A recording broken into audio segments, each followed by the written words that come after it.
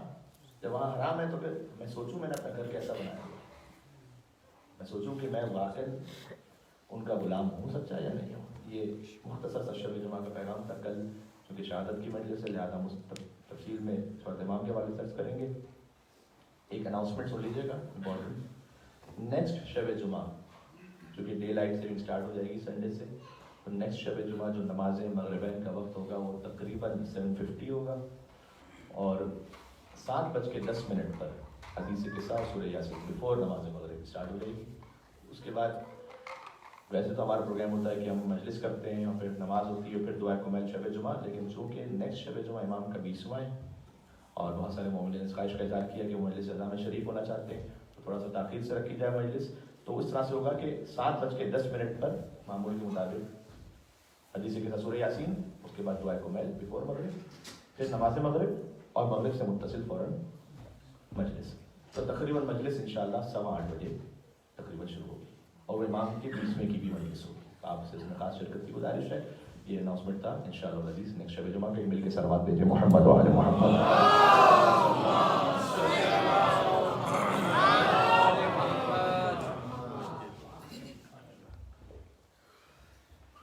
امام حسین السلام نے انہیں انسان ہونے کی دعوت دی، مسلمان نہیں ہو کم سے کم انسان بنو۔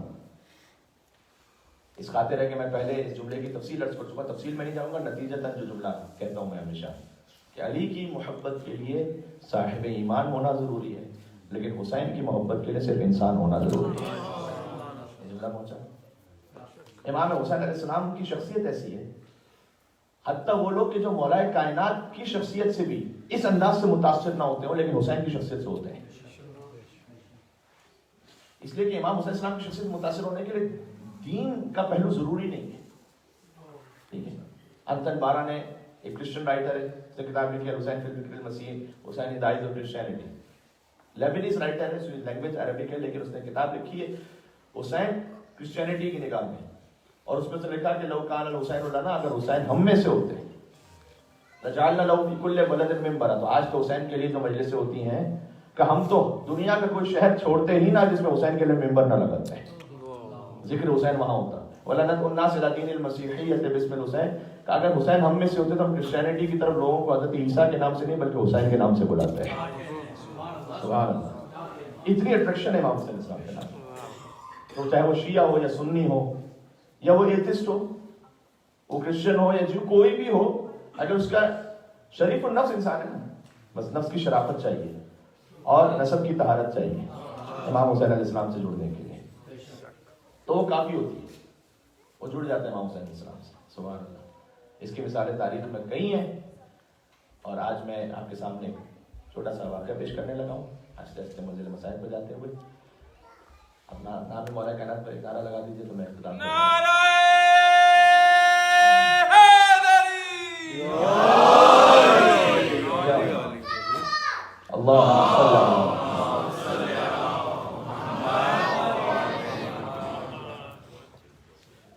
مجلس امام حسین صاحب کے اختتام پر مسائل سے پہلے میں بسا اوقات نعرہ حیدری کی درخواست کیوں کرتا ہوں، اس لیے کہ جب امام حسین کو شہید کیا جا رہا تھا تو کہتے تھے کہ حسین ہم تمہارے باپ کی دشمنی میں تجھے مار رہے ہیں۔ اب جتنے امام حسین کے عاشق ہیں وہ ان کے فرش عزا پر حسین کے باپ کی محبت میں آتے ہیں، اور پھر جب وہ آپ نعرہ حیدری اور یا علی کہتے ہیں تو یقیناً امام حسین آپ سے راضی ہوتے ہیں، اس لیے کہ میرے بابا کا نام اس محفل میں لیا جا رہا ہے۔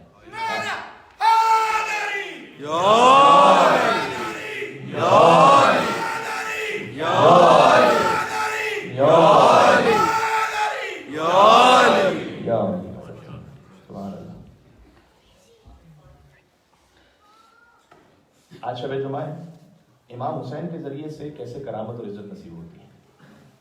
ابھی ہم کرامت انسانی کی بات کر رہے تھے، وہ انسان جو اپنے آپ کو امام حسین علیہ السلام سے متصل کر رہے، اس کی پھر کیا عزت ہوتی ہے۔ یہ دو جملے منزل مسائل کے ساتھ سن لیجیے گا، اور اختتام تک ہم دعا بھی مانگتے جا رہے تھے عاشقوں سے، اللہم اجعلنی عندک وجیہا بالحسین فی الدنیا والآخرہ، اے پروردگار تو مجھے امام حسین کے صدقے میں دنیا اور آخرت میں عزت عطا فرما۔ جو حسین کے صدقے میں عزت ہے وہ ہمیشہ ہے، دائمی ہے، حقیقی عزت ہے. دولت کی وجہ سے عزت ہے. جب تک دولت ہے عزت ہے. دولت ختم ہو گئی عزت ختم.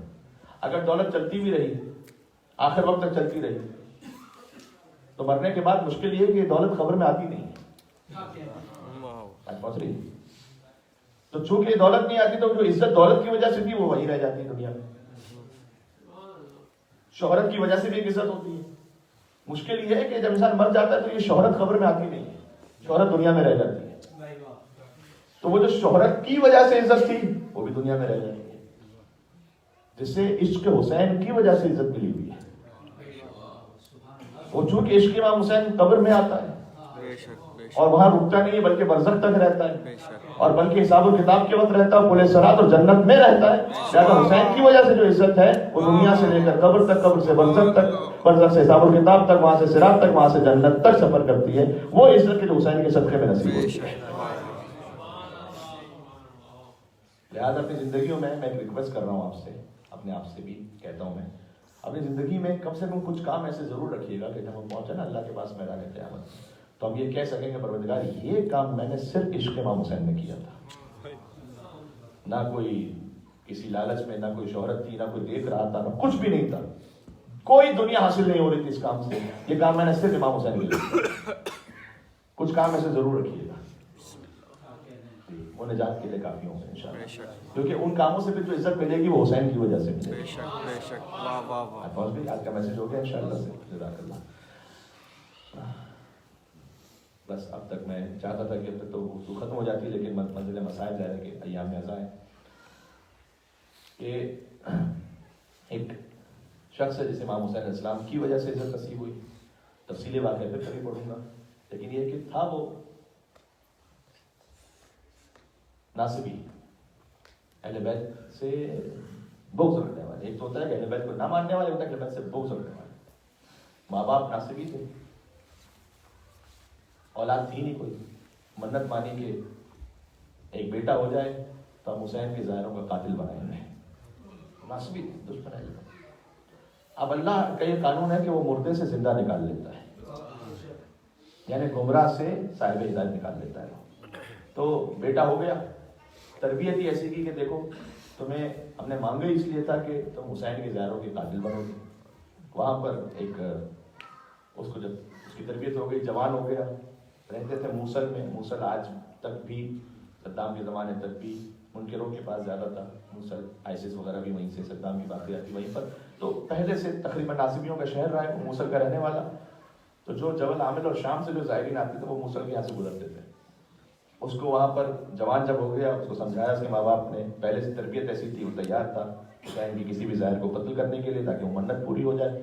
بیٹھ گیا اس برج پر کہ جہاں سے زائرین گزرتے تھے, منتظر تھا کہ کوئی ظاہر گزرے. اس نے دیکھا دور قافلہ جو ہے وہ چلا گیا آگے. تو وہاں پر منتظر رہا کہ اچھا نہیں, جب واپس آئے گا قافلہ تو اب میں پھر اپنی منت پوری کروں گا. یہاں تک کہ بہت دیر گزری ظاہر, تو وہ رودگی میں چلا گیا اور عالم خواب میں دیکھا کہ میدان قیامت ہے اور فرشتے مجھے جہنم کی طرف لے جا رہے ہیں, اور جہنم میں ڈال دیا فرشتوں نے اسے. چلے جو ہے ذرا سنیے گا اس بات کو. جہنم میں جب ڈال دیا فرشتوں نے اسے, تو جہنم کی آگ میں سے جلانے سے انکار کر دیا. جلا نہیں رہی تھی آگ اندر جہنم میں, لیکن آگ نہیں جلا رہی. فرشتوں نے کہا کہ یہ گناہ گار انسان ہے, کیا وجہ ہے؟ جہنم کی آگ سے سوال کیا, جلاتی کیوں نہیں تم؟ جواب آیا کہ اس کے جسم پر حسین کے ظاہروں کی خاک لگی ہوئی ہے, جب تک یہ خاک ہے تب تک تو یہ نہیں جل سکتا. حسین کی خاک نہیں, حسین کے ظاہروں کی خاک. یہ احترام حسین ابن علی اللہ کے نام. اسے حسین کی وجہ سے عزت نصیب ہو تو پھر ایسے عزت ہوتی ہے. فرشتوں نے اسے نکالا جہنم سے, اسے ڈھونڈ دیا تاکہ جو خاک ہے وہ ختم ہو جائے تو پھر جہنم میں ڈال دیں. پھر ڈال دیا جہنم میں, پھر نہیں جلا رہی جہنم کی. اب کیوں نہیں جلا رہے؟ تو وجہ یہ کہ کچھ خاک اس کے جسم کے اندر بھی چلی گئی ہے, اور اس کے گوشت و خون کا حصہ ہے حسین کے ظاہروں کی خاک. لہذا جب تک اس کے اندر وہ خاک موجود ہے تو جلا نہیں سکتے ہم. بس یہ خواب دیکھا اور بیدار ہوا تو دیکھا کہ قافلہ ابھی بظاہر گزرا ہے اور جسم پر حسین کے ظاہروں کے قدموں کی خاک موجود ہے. بس اللہ جس موقع پر جسے ہدایت دینا چاہے, ایک مرتبہ دل منقلب ہوا اور پہنچا کربلا مولا خود, اور مولا سے معافی مانگ کے کہتا ہے کہ یا ابا عبداللہ حسین میں گمراہ تھا، لیکن آپ نے اس صدقے میں مجھے ہدایت عطا فرمائی جس کے پھر اس نے شاعر بنا، شاعر اہل بیت بنا، خلیل موصلی اس کا نام ہے، بہت بڑا شاعر بنا، امام حسین کا مداح بنا، اور اس نے امام حسین کے لیے یہ شعر کہا کہ حسین کے عاشقوں، چاہنے والوں، اگر تم جہنم کی آنکھ سے بچنا چاہتے ہو تو حسین کے زائروں کی قدموں کی خاک کو اپنے اوپر مل لیا کرو، اس لیے کہ میں خود، وہ شعر میں لکھتا ہے کہ میں خود جانتا ہوں کہ جس کے جسم پر حسین کے زائروں کی خاک ہو جہنم کی آنکھ اسے جلا نہیں سکتی۔ یہ وہ کرامت ہے کہ امام حسین علیہ السلام کے صدقے میں ایک انسان کو نصیب ہو جاتی ہے، بلکہ ان کے زائروں کی خاک کی وجہ سے۔ آپ حضرات بس آپ کے دل آمادہ ہے، اور میں چاہتا تھا کہ تھوڑا سا ذکر ہو جائے، شب جمعہ ہے، ہر شب جمعہ لاکھوں زائرین امام حسین علیہ السلام جاتے ہیں کربلا معلیٰ امام حسین کی زیارت پر، تو نہ جا سکے تو وہ مجلس امام حسین میں آ جائے کم سے کم، اس لیے کہ امام صادق نے بھی فرمایا تھا کہ ایک شخص سے سوال کیا کہ تو حسین کی زیارت پر روز جاتا ہے یا نہیں؟ وہ قریب کا رہنے والا تھا، کچھ کہتا ہے مولا میں روز نہیں جا پاتا، کہا ہر مہینے جاتا ہے یا نہیں، پھر کہا ہر سال جاتا ہے یا نہیں، اس نے کہا ہر سال بھی نہیں جا پاتا۔ امام نے کہا کہ تو نے جفا کی ہے، تو نے ظلم کیا ہے، کیوں نہیں جاتا؟ پھر امام نے کہا کہ اگر تو نہ جا سکے تو کم سے کم زیر آسمان جا اور کربلا کا رخ کر کے کہ السلام علیکم یا ابا عبداللہ، السلام علیکم ورحمۃ اللہ وبرکاتہ۔ اگر تو نے یہ کہہ دیا تو اللہ ایک مقبول حج اور عمرے کا ثواب تجھے عطا فرمائے گا۔ یہ نام امام حسین علیہ السلام پر دیکھیے گا کہ عزتیں اور اجر کیسے نصیب ہوتے ہیں، سبحان اللہ۔ جب ہم جاتے ہیں امام حسین کی زیارت پر تو ایک مرجع تفریح کا جملہ سناتا ہوں آپ کو۔ جب جائیں قبر حسین پر تو یہ نہ سوچیں کہ ایک لاشا ہے کہ جو دفن ہے، سوچیے گا کہ لاش کے کچھ ٹکڑے ہیں کہ جو دفن ہے۔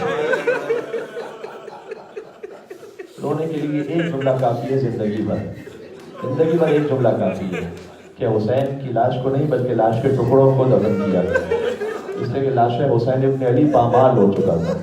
کربلا معلیٰ میں حسین کا لاشا صرف 3 لاشیں تھے کربلا میں جو پامال ہوئے ہیں، ذرا سنیے گا، 3 لاشیں، کر ان کی تفصیل سن لیجیے گا، اختتام تک پہنچا رہا ہوں۔ 3 لاشیں تھے کربلا میں جو پامال ہوئے، خود ایک ابا عبداللہ حسین علیہ السلام کا لاشا، ایک بہن تھی جو قلعہ زینبیہ سے اس منظر کو دیکھ رہی تھی کہ ہر شہید کا لاشا کسی نے اٹھا لیا تھا، اور ایک لاشا باقی تھا، ایک سید کا لاشا، ایک مظلوم کا لاشا، کہ شاید بی بی تصور فرماتی ہو کہ کوئی نواز رسول کا لاشا بھی اٹھا کر لے جائے گا، لیکن ایک موقع ایسا آیا کہ دائیں طرف کے گھوڑے بائیں طرف دوڑ گئے، بائیں طرف کے گھوڑے دائیں طرف دوڑ گئے، اور بیوی نے وہاں پر مدینے کا رخ کر کے اپنے جد کو سلام کرتے ہوئے یہ کہا کہ اے نانا، آپ اپنے سینے پر حسین کو سلایا کرتے تھے، آج آپ کے حسین کا سینہ ہے اور گھوڑوں کی ٹانگوں تلے پامال ہو رہا۔ یا حسین ابن علی، گھوڑوں کی ٹانگوں تلے حسین کا سینہ پامال ہو گیا، ٹکڑے ٹکڑے ہو گیا لاشا۔ ایک لاشا تھا قاسم ابن حسن کا کہ جو پامال ہوا۔ دیکھیں کربلا میں امام حسن بظاہر ان کا جسم وہاں پر موجود نہیں تھا، لیکن نمائندگی ان کی حضرت قاسم کر رہے تھے، لہذا فضیلتوں میں امام حسن امام حسین شریک ہیں۔ حسین کا لاشا پامال ہوا تھا، حسن کے جگر کے ٹکڑے کٹ گئے تھے اور جگر کے ٹکڑے لگن میں آئے تھے۔ اسی طرح سے حسن کے بیٹے نے امام حسین علیہ السلام کے ساتھ وہ وفا نبھائی کہ حسین کا لاشا پامال ہوا، حسن کے بیٹے کا لاشا پامال ہوا، لیکن ایک فرق کے ساتھ، بھر کے ضرور رونا اگر دل پہ چوٹ لگے یا حسین کہتے ہیں، ایک فرق کے ساتھ کہ حسین کا لاشا شہادت کے بعد پامال ہوا۔ اللہ اکبر، حسین کا لاشا شہادت کے بعد پامال ہوا، قاسم کا لاشا زندگی میں پامال ہوا، جبکہ ایک ٹاپ پر قاسم کی صدا آتی تھی، چچا ادرکنی چچا، ادرکنی چچا، اور حسین جب پہنچے قاسم کے لاشے پر تو فرمایا فلا وعمک، اے بیٹا قاسم، میرے لیے بہت سخت ہے کہ تو مجھے بلاتا رہے اور چچا تیرے لاشے کو پامالی سے نہ بچا سکے۔ ایک لاشا اور سن لیجیے کہ جو پامال ہوا تھا، سفیر حسین مسلم ہر مصیبت میں شریک تھے حسین کے ساتھ، لیکن تاریخ میں یہ نہیں ملتا کہ باقاعدہ مسلم کی لاش پر گھوڑے دوڑائے گئے ہوں کوفہ میں، لیکن سفیر حسین ہر مصیبت میں شریک ہے۔ کیسے شریک ہوئے؟ مسلم کی 2 یتیمائیں تھیں، ایک حمیدہ اور ایک عاتقہ۔ شام غریبہ جب زینب اور ام کلثوم چھوٹے چھوٹے بچوں کو تلاش کرنے لگی، اس لیے کہ بچے شام غریبہ مقتل میں بکھر گئے تھے، ایک وہ بچی تھی کہ جو باپ کے سینے سے لپٹی ہوئی تھی، جن کی بیٹیاں ہیں، میں حضرت سکینہ کے صدقے میں دعا دے رہا ہوں خدا آپ کی بیٹیوں کو شاد و آباد رکھے اور کوئی نہ بتانا پڑے، لیکن باپ ہونے کی حیثیت سے ذرا ایک لمحے سوچئے گا کہ جب بیٹی آ جاتی ہے گود میں تو وہ خود بخود باپ کے چہرے کو چوم رہی ہوتی ہے، باپ کے رخساروں کو چوم رہی ہوتی ہے. یہ بڑی فطری بات ہے. جب سکینہ باپ کے لاشے پر پہنچی تو جسم پر سر موجود نہیں تھا. بچی اگر چوم لیتی یا حسین کہہ کے بلند آواز سے روئیے گا، آداب شب جمعہ نہیں ہے، اب یہ ایام اعزا کی شب جمعہ ہے. جب سکینہ پہنچی تھی تو سر تو موجود نہیں تھا کہ باپ کے رخساروں کو چوم لیتی، لہذا اس بچی نے اپنے لبوں کو باپ کی گردن پر رکھ دیا جو سر مریدہ گردن تھی. اور اس وقت حسین نے کہا اے سکینہ، اگر میرا چاہنے والا کوئی مل جائے تو اس سے کہنا جب بھی کسی غریب کا ماتم کرنا ہو تو حسین کا ماتم کرنا، اور کہنا لیتکم فی یوم عاشوراء جمیعا تنظرونی. سکینہ کہہ دینا اے میرے شیعوں، کاش تم کربلا کے میدان میں ہوتے تو تم دیکھتے میں علی اصغر کے لیے پانی مانگ رہا تھا. یہ سارے بچے تھے جو مقتل میں بکھر گئے تھے. ایک بچی وہ تھی جب بی بی زینب سلام اللہ علیہا ام کلثوم کے ساتھ جا رہی تھی، ایک بچی کو اٹھانا چاہا، لاش کے ٹکڑے آگے، وہ بچی نہ اٹھ سکی. یہ مسلم کی یتیمہ تھی جن کا نام عاتقہ تھا. ابھی میں بی بی پاک دامن کے مدار سے آ رہا ہوں یا حسین کہہ کے آپ سب کا سلام وہاں پر پیش کرتے ہوئے. یہ وہ مسلم کی یتیمہ تھی کہ جو گھوڑوں کی ٹاپوں تلے شام غریبہ پامال ہو گئے. اب ایک جملہ کہنے کی اجازت دیجیے، حسین کا پامال ہونا اور ہے، قاسم کا پامال ہونا اور ہے، اور چند برس کی بچی کا شام غریبہ گھوڑوں کی ٹاپوں تلے پامال ہو جائے. لہذا زینب کبریٰ نے اس لاشے کو اٹھایا اور فرمایا انا للہ وَإِنَّا إِلَيْهِ رَاجِعُونَ. میں ہاتھوں کو جوڑ کے کہوں گا اے مولا حسین، مجھے نہیں پتا قاسم کے یتیم کا پامال لاشا اٹھانا زیادہ سخت تھا یا مسلم کی یتیمہ کا شام غریبہ جو زینب نے لاشا اٹھایا.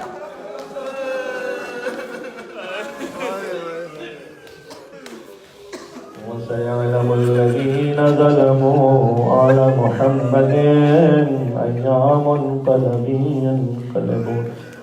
یا ابا عبداللہ یا حسین ابن علی ایہا الشہید ابن رسول اللہ یا حجت اللہ علی خلقہ یا سیدنا مولانا انا توجہنا واستشفعنا وتوسلنا بك إلى الله وقدمناك بين يدي حاجاتنا يا وجيها عند الله اشفع لنا. ماشاء اللہ اور عظمت کے یا وجیہت عند اللہ اشفع لنا. ذکر حسین کی قبولیت کے لیے ایک بار مل کے یا وجیہت عند اللہ